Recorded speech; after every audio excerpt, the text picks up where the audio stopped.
Amijo Tabado, the Tomaninu Nera, the Tomaninu de Pepe, Zero, the Tomaninu de Pepe, Feneke. Zéro, c'est le titre du morceau, un titre de Richa Flash qui prône l'humilité tout simplement entre humains, l'humilité en toutes choses. Après cette douceur, on va recevoir Ariane Da Silva et son invité dans Référence.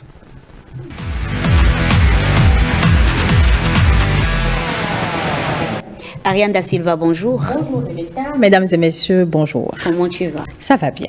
Gloria Oni, bonjour. Bonjour. J'espère que ça va. Ça va super bien. D'accord. Alors, Aria, nous parlons ce midi de l'entrepreneuriat agricole comme un secteur florissant. Oui, puisque nous recevons quelqu'un qui est très investi dans le domaine. Il s'agit de José Herbert Arododi. C'est bien ça, hein? Exactement. Voilà, j'ai bien prononcé le nom. Bonjour.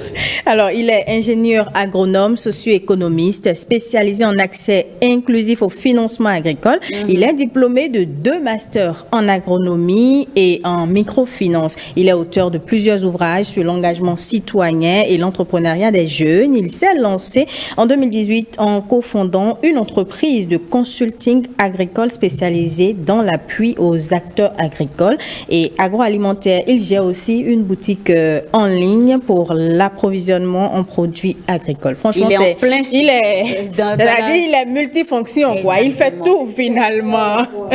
Alors, José, merci d'avoir accepté notre invitation. Merci de m'avoir invité. Alors, bonjour à tous. après des diplômes en agronomie, en microfinance, pourquoi l'entrepreneuriat finalement? Merci, c'est une excellente question qu'on me pose parce que j'ai eu l'opportunité, après ma formation professionnelle, d'exercer justement en tant que collaborateur de plusieurs organisations dans le secteur agricole au Bénin. Et donc, après cumul des expériences, c'est important qu'on puisse justement se confronter aux réalités du terrain parce qu'on nous dit souvent que quand on est coach ou conseiller en agriculture et qu'on ne se confronte pas réellement à ces réalités-là, on n'a pas forcément une idée de toutes les substances ou des réalités que vivent les entrepreneurs dans le secteur. Donc, en sachant bien sûr que le secteur dans lequel nous sommes englobe tous les chantiers qui sont les problématiques du secteur agricole au Bénin. Évidemment, c'est ces éléments-là qui nous ont motivés. Moi, seul au début, mais finalement, rejoint pas d'autres collègues à lancer Crystal Agribusiness. On n'a pas fait de publicité ici. On n'appelle pas de nom d'entreprise ici. Donc voilà ce qui nous motive et effectivement on rencontre toutes les problématiques du secteur agricole, je précise de la ferme à l'assiette. Et c'est pour ça que les appuis conseils que nous accordons aux collaborateurs, aux personnes qui nous sollicitent vont véritablement de la ferme jusqu'à l'assiette. On aura le temps de revenir sur les détails. D'accord. Alors, puisque vous êtes, en fait, je vais dire des acteurs de la chaîne agricole, on va dire ça comme ça. La chaîne de valeur agricole. Voilà, la chaîne de valeur agricole. À votre avis, comment se porte le secteur sous nos cieux? Parce qu'on sait qu'aujourd'hui, le gouvernement fait beaucoup pour le secteur de l'agriculture. Mais vous, de votre point de vue d'acteur du secteur, qu'est-ce que vous en pensez? Il y a beaucoup de dynamiques, que ce soit institutionnelles, publiques, même des acteurs privés aussi, en tant que PTF, partenaires techniques et financiers, qui investissent beaucoup dans le secteur. Et je pense qu'il y a encore beaucoup à faire. En fait, ce secteur occupe environ 70% de la population active du Bénin. Et sans agriculture, en réalité, on n'a pas de nourriture. On est d'accord là-dessus. Et donc, c'est un secteur vital. Et ça veut dire que la majorité de ces acteurs-là ont davantage besoin d'être renforcés. Qu'ils soient producteurs, quand on parle du premier maillon, qu'ils soient transformateurs, quand on parle du maillon qui concentre davantage d'intérêt parce que c'est là, justement, qu'il y a plus de valeur ajoutée. Heureusement ou malheureusement, mais ça c'est des détails économiques. Mais la réalité est qu'il y a encore beaucoup à faire et le constat actuel au Bénin, c'est qu'il y a un investissement massif qui se fait sur des cultures et des filières prioritaires. Vous savez, le gouvernement a défini des zones et des pôles de développement agricole, 7 précisément, et donc chaque zone est dédiée à des cultures spécifiques. Et je pense que c'est des dynamiques qu'il faut encourager et continuer par s'intéresser justement au renforcement des acteurs. D'accord. Alors, vous gérez ou vous co-gérez une entreprise, vous avez une boutique en ligne, vous êtes écrivain. Comment vous arrivez à gérer tout ça? Comment vous trouvez le temps entre toutes ces activités? J'avoue que c'est une excellente question, effectivement. Et ce qu'on a fait, parce qu'aujourd'hui, j'ai la chance finalement de ne plus être seul et de travailler avec des équipes. Donc, on a mis en place un certain nombre de dispositifs pour l'entreprise et justement pour pouvoir moi-même, avec mes activités personnelles, au-delà du professionnel, pouvoir me gérer. Ça, c'est une auto-organisation, on va dire, avec établissement des priorités, de savoir quelles sont les urgences, quels sont les dossiers sur lesquels je dois travailler. Et forcément, il y a des équipes qui travaillent en amont. Et donc, quand vous avez une position de plutôt juste regarder, orienter, superviser, je pense que ça ne demande pas trop de temps et que c'est possible d'être écrivain en même temps, d'être conférencier par ailleurs. La co-gestion d'une entreprise, est-ce que c'est toujours aussi facile? Parce que beaucoup de gens n'aiment pas forcément travailler en équipe.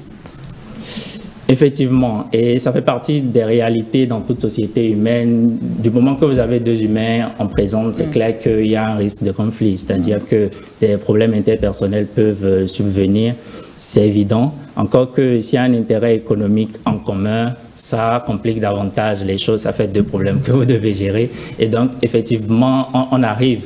Je ne dirais pas qu'il n'y a pas de problématique dans cette co-gestion, mais on arrive à le faire parce que l'entente est définie, pas des statuts, pas des documents qui sont officialisés, qui définissent aussi les parts dans la propriété de l'entreprise, qui définit également les responsabilités de chacun. Donc à tout moment, on est à même de dire « Ah, monsieur, vous avez telle tâche à accomplir, on vous attend sur tel dossier, on vous relance ». Effectivement, et dans le dialogue, on réussit à débloquer les éventuelles disputes ou discussions, je préfère. Et dans le fonctionnement de l'entreprise aujourd'hui, combien de personnes travaillent avec vous? Votre équipe est constituée de combien de personnes? Nous avons une équipe actuellement de 6 cofondateurs et pour le personnel qui collabore avec nous, 4 jeunes qui sont à la fois sur le terrain et aussi au bureau et avec qui on collabore sur justement les tâches opérationnelles, comme je disais précédemment, où on confie quand on a des dossiers pour que ces personnes-là puissent gérer avec nous. Ça fait globalement une dizaine de personnes avec qui nous travaillons. Et en parallèle, on a un engagement associatif, donc on a mis en place une organisation à but non lucratif qui mobilise aujourd'hui une 50aine de volontaires sur le territoire national. Aujourd'hui, on ne peut plus travailler sans le numérique. Quelle est la place du numérique dans tout ce que vous faites, dans vos entreprises? Puisqu'il y a une boutique, il y a une entreprise, il y a l'industrie du livre à côté. Donc, quelle est la place du numérique dans tout ça? C'est incontournable d'utiliser les nouvelles technologies de l'information et de la communication aujourd'hui. C'est pour ça que toute initiative sur laquelle moi je travaille, on demande prioritairement d'avoir un espace en ligne, donc site internet obligatoire. En plus d'utiliser les réseaux sociaux pour pouvoir relayer tout ce qui concerne la communication. Maintenant, de manière précise dans le secteur agricole, effectivement, il y a encore des enjeux parce que vous connaissez, je ne vais pas vous apprendre le taux de connectivité dans nos régions. Quand on parle d'agriculture, c'est pas à Cotonou, c'est pas à Calavi, c'est prioritairement plus à l'intérieur du pays où c'est encore compliqué. Donc, il y a beaucoup d'avancées encore à faire dans l'usage du numérique. Par contre, pour faciliter justement l'accès au marché des acteurs, nous avons envisagé justement de mettre en place une marketplace. C'est une boutique en ligne. Ça veut dire que vous pouvez être chez vous, vous commandez un produit, on vous le livre chez vous. Ça vous permet justement de gagner du temps et de ne plus vous tracasser de quelle est la qualité du produit parce que nous, on s'en occupe justement. Donc, je parle là maintenant sous le contrôle de Rebecca. Est-ce que vous avez déjà expérimenté des choses avec l'IA par exemple, l'intelligence artificielle? Ouais. Est-ce que c'est déjà arrivé? L'IA est incontournable aussi, parce que moi je suis de nature curieuse, donc du coup je m'intéresse à tout ce qui est nouvelle dynamique qui puisse nous permettre justement de faire un gain de temps. Et donc l'intelligence artificielle précisément dans le secteur qui me préoccupe, l'agriculture, est encore à ses débuts, on va dire, précisément au Bénin. Ce qu'on utilise justement, c'est sur l'aspect de la rédaction pour faciliter un certain nombre de recherches documentaires, par exemple. C'est beaucoup utilisé ChatGPT chez nous pour pouvoir justement gagner du temps sur les recherches documentaires. Mais des applications pratiques, il y a encore du chemin à faire, je peux dire. Ariane Da Silva, si tu permets. Alors, vous êtes dans le secteur de l'entrepreneuriat agricole depuis combien de temps déjà? Bientôt, alors je dirais, depuis 2018, on s'est lancé dans l'entreprise, mais je travaille dans le secteur depuis 2014, donc bientôt 10 ans. Voilà, donc bientôt 10 ans forcément. Vous pouvez partager avec les téléspectateurs ce que vous considérez en tout cas comme les clés de réussite en entrepreneuriat, surtout volet agricole. Merci beaucoup. C'est une vaste question, effectivement. Je vais essayer d'aborder quelques leviers qui me sont tout de même importants. C'est-à-dire qu'il n'y a pas d'agriculture sans la terre. On est d'accord. Donc, l'accès au foncier, c'est un élément capital. Il y a des dynamiques aujourd'hui d'accompagnement des jeunes pour pouvoir donc mettre en exploitation un certain nombre de domaines qui ne sont pas encore valorisés et qui sont disponibles aujourd'hui dans nos différentes régions. Le côté négatif ou ce que nous on a remarqué de déplorable justement, c'est que les jeunes ne s'y intéressent pas ou de moins en moins à l'agriculture. Donc il y a un travail à faire. Mais à votre avis, pourquoi c'est comme ça? Oui, et j'en viens justement parce que l'attractivité du secteur ne permet pas justement à nos jeunes, quand ils voient l'agriculteur historique avec sa roue et sa daba, d'aller au champ dans ces mêmes conditions. Donc il y a une motivation qui doit justement vous soutenir pour que vous puissiez aller dans ces conditions. Moi, est-ce que vous avez plus de moyens pour investir? Et c'est là on parle d'agriculture moderne avec les équipements qu'il faut. Ça vous permet de ne plus trop vous fatiguer. Et donc justement, c'est une motivation personnelle. Et je pense qu'il n'y a pas un meilleur bonheur que de contribuer à l'alimentation. Comme je disais, sans l'agriculture, il n'y a pas de nourriture. Et donc, ça devrait être une préoccupation de tout le monde. Qui ne s'intéresse pas à l'agriculture ne devait justement pas s'intéresser à la nourriture. Mais malheureusement, c'est pas comme ça que ça se passe. À la nourriture. Oui. Alors, selon vous, il faut faire quoi pour justement motiver la jeunesse, puisque vous avez commencé par le dire, les jeunes ne s'intéressent pas trop à la terre. Est-ce que c'est pas aussi parce que pendant longtemps, on est resté dans la logique que l'agriculture, c'est pour les paysans, l'agriculture, c'est pour nos parents qui sont au village. Aujourd'hui, on peut parler de l'agriculture moderne, n'est-ce pas? Donc, comment est-ce qu'il faut motiver la jeunesse pour que cette jeunesse s'intéresse aussi bien au numérique qu'à l'agriculture? Excellente question, merci Rebecca. Et ce qu'il faut justement faire, c'est renforcer davantage l'attractivité du secteur. Et ça, ce n'est pas de la responsabilité première des jeunes. C'est-à-dire que c'est l'État qui crée les conditions, c'est les acteurs qui sont en présence à travers des projets spécifiques qui facilitent un certain nombre de conditions pour les jeunes. Vous savez, dans nos régions rurales, c'est très compliqué d'accéder à certains champs parce que les routes sont dégradées. Et donc, une facilitation serait déjà d'actionner des leviers pour que ces routes-là soient plus praticables pour faciliter le transport et des personnes et des produits, par exemple. Et donc, pour les jeunes, je pense, et ça, c'est l'une de nos activités de passion, c'est toujours communiquer et informer sur les opportunités des secteurs, sur les différents maillons, que ce soit la production, la transformation, et aussi la commercialisation, et de plus en plus informer les jeunes qu'il y a des opportunités de services agricoles. Sans qu'on ne soit à la roue, à la daba dans son champ, il y a la possibilité d'être enseignant agricole, d'être animateur ici. Et c'est déjà une manière de contribuer au secteur, parce qu'il y a tellement de dynamiques que la spécialisation des acteurs nous permet de gagner du temps et aussi d'avoir des acteurs de référence, par exemple, dans la commercialisation, qui ne font que ça. C'est déjà des leviers importants pour avoir des gains de productivité dans le secteur. D'accord. Oui. Mais au-delà de tout ça, Ariane Da Silva, tu permets, au-delà de tout ça, de la motivation par les conférences, de la motivation par tout ce que le gouvernement fait déjà pour le secteur de l'agriculture, tout ce que, en tant que secteur privé, acteur, vous faites déjà pour le secteur.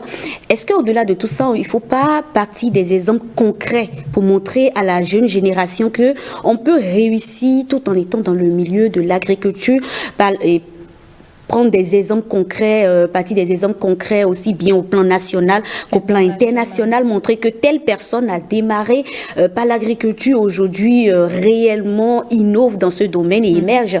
Au lieu de tout le temps dire l'agriculture, vous savez, la terre ne ment pas. Le même discours, est-ce qu'il ne faut pas changer autrement?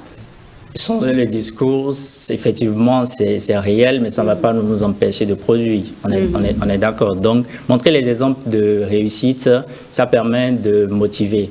Et nous, on le fait au quotidien, notamment en utilisant les différents réseaux sociaux, en partageant des exemples des réussites des entrepreneurs dans le secteur agricole et même nous-mêmes, en montrant l'exemple que nous sommes acteurs, parce que nous avons, au-delà de faire du service, d'accompagner les acteurs, nous exploitons nous-mêmes des domaines, notamment à Boycon et à Basila, où nous faisons des applications apicoles. Et donc, ça permet de montrer au quotidien qu'on est dans l'action aussi. Et donc, c'est des exemples qui motivent davantage les jeunes. Et je pense qu'aujourd'hui, il y a des jeunes qui ont compris, parce que les lycées techniques aujourd'hui ne désemplissent pas. C'est vrai. Ouais, beaucoup de jeunes sont là-bas, ils apprennent à manier la terre comme c'est pas permis. Donc voilà. Alors, José, dites-nous, dans 10, 15, 20 ans, comment est-ce que vous voyez, comment vous voyez votre entreprise, quels sont vos projets? Merci beaucoup.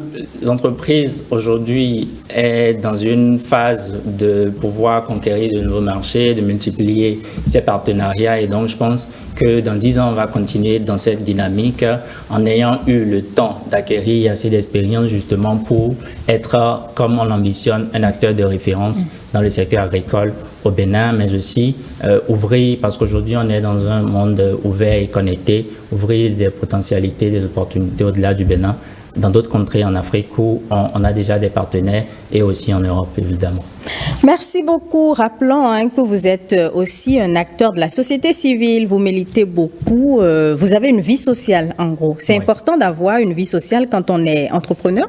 Je pense que l'engagement citoyen est un levier aussi important pour pouvoir contribuer parce que quand vous êtes acteur économique, vous avez une vue plus ample justement des problèmes que rencontrent les communautés et c'est de cette manière-là que si vous êtes aussi engagé socialement, vous pouvez apporter des réponses ponctuelles à des problématiques de société. Et ce n'est que ça l'engagement citoyen, identifier des problèmes et apporter des apports de solutions de façon désintéressée. Merci beaucoup. Merci beaucoup. Gloria Oni, on a envie d'entendre le son de ta voix sur la question. Qu'est-ce que toi tu penses de l'entrepreneuriat agricole, très rapidement? D'abord, comme il a dit, l'entrepreneuriat agricole, c'est la base de, je dirais, de tout développement. Parce que quand il n'y a pas la nourriture, quand vous n'avez pas de quoi manger, vous ne pouvez pas réfléchir, vous ne pouvez pas évoluer dans la vie. Et moi, j'ai eu la chance de vivre, de grandir dans un milieu où c'est d'abord ça, l'agriculture. Donc, si je dois dire quelque chose, il faut que les jeunes s'y mettent. La terre ne mange jamais. C'est pas le vieux discours, c'est le nouveau discours. D'accord. Ariane Da Silva, merci. José Hébé, Ahododé, merci également. Je rappelle que vous êtes ingénieur agronome, socio-économiste, spécialisé en accès inclusif au financement agricole. C'est bien ça. Et avec vous, on parlait de l'entrepreneuriat agricole comme secteur florissant. Merci de rester encore avec nous sur ce plateau. On apprend à présent un autre mot dans Écho.